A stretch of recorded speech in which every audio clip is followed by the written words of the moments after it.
In die hart van Londen staan 'n moderne toeriste-ikoon, die London Eye hier agter my.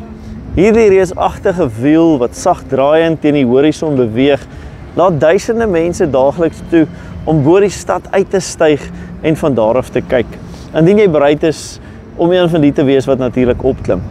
Dis nogal hoog en jy moet amper half in die ry opklim soos hy beweeg.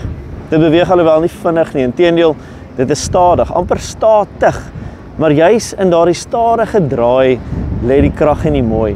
Dit gee mens tyd om te kyk, om te dink en te besin.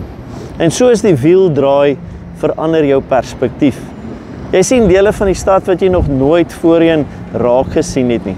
Dit gee jou 'n nuwe perspektief deur die hoogte, die rigting en jou verstaan van hoe alles in die stad in mekaar pas. En dit is ook in hierdie tyd wat lydenstyd genoem word, wat dit vir jou en my soos 'n uitdaging is om stadiger te leef, hoër te kyk in die wêreld en jouself in 'n nuwe lig te sien. In Johannes 12 vers 32 sê Jesus, en as ek van die aarde verhoog is, sal almal na my toe trek. Jesus verwys natuurlik na sy kruisdood, 'n oomblik van verhoging wat soos die hoogste punt op die wiel is. Dit was pynlik, maar vol perspektief en doel. Die kruis is waar menslikheid en pyn met goddelike liefde ontmoet het. En dit gee aan ons 'n nuwe alternatiewe kyk en verstaan op lyding, liefde en verlossing. Lydenstyd herinner jou en my daaraan dat verandering dikwels stadig kom.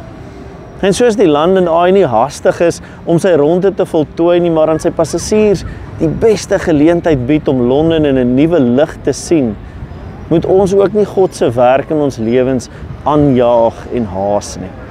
Die Afrikaanse gesegde sê, die wiel draai, en dit doen. God se hand is aan die wiel van tyd, selfs al voel dit vir ons of niks beweeg nie. En hy doen dit om ons tyd te gee, om ons lewens in sy nuwe lig te aanskou. Wanneer ons uit ons gejaagde lewens klim en tyd maak vir gebed, vir stilte, vir besinning, dan gebeur iets heiligs en mooi. Ons kyk terug op die pad en ons sien waar ons was en met Christus aan ons sy sien ons waarheen ons beweeg.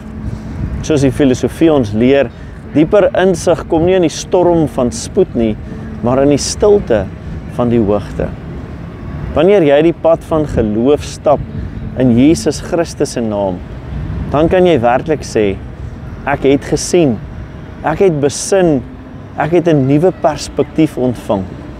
Die vraag vandag is eenvoudig, is jy bereid om op te klim?